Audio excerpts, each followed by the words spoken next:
Take a look around and you'll find this wonder metal everywhere, from screen doors to jet planes. Aluminium has so many applications because it's light, strong, and corrosion and crack resistant. Producing aluminium may be costly, but it's worth it in the end.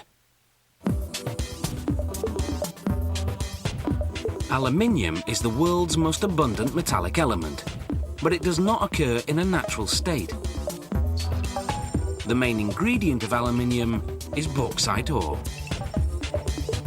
The science of creating aluminium is simple. Atoms in bauxite are bonded to oxygen molecules. These bonds have to be broken by electrolysis to produce pure aluminium. Bauxite is carried by rail to a plant where it will be crushed. Then, through a chemical transformation called the Bayer process, alumina is extracted. This is then roasted to eliminate all moisture. This place is called the reduction facility. The plant has 432 pots in which a powerful electric current will be passed to produce electrolysis. An overhead crane dumps alumina into the pots. Then an electric current passes through it.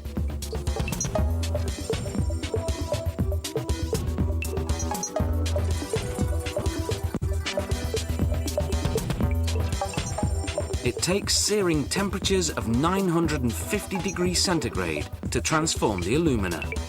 But the electrodes which supply the electricity suffer in this heat. Each electrode has a lifespan of only 20 days.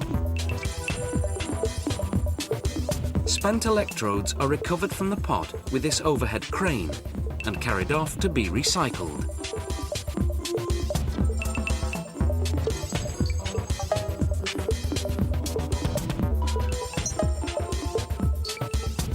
They clean the rods, which will then be reused.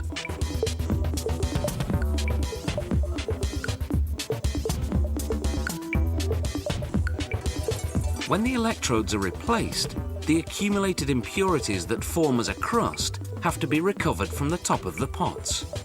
This is done with pincers.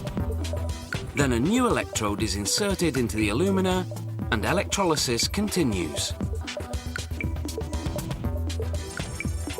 The electric current breaks the molecular bonds. The heavy aluminium collects at the bottom of the pot, while the oxygen is released as a gas, which is drawn off and treated.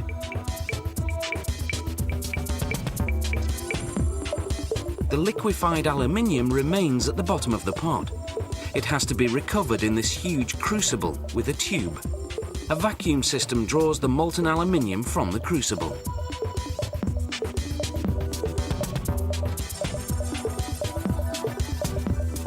Air is vacuumed from the crucible by a flexible pipe held by an operator.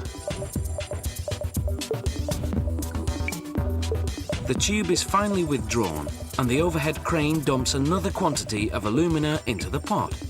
On and on in a continual flow, the aluminium continues to be created.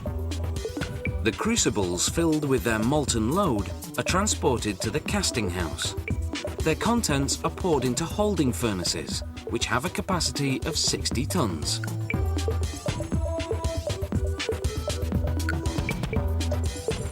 Finally, casting begins.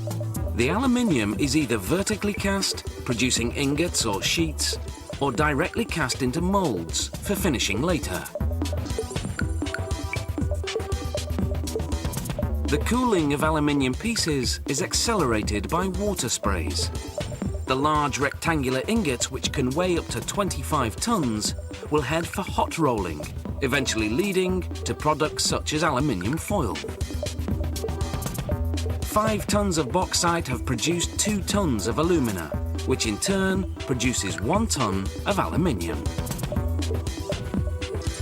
This particular plant produces 200,000 tons a year. It's metalwork on a giant scale and feeds the ever-ravenous world with aluminium.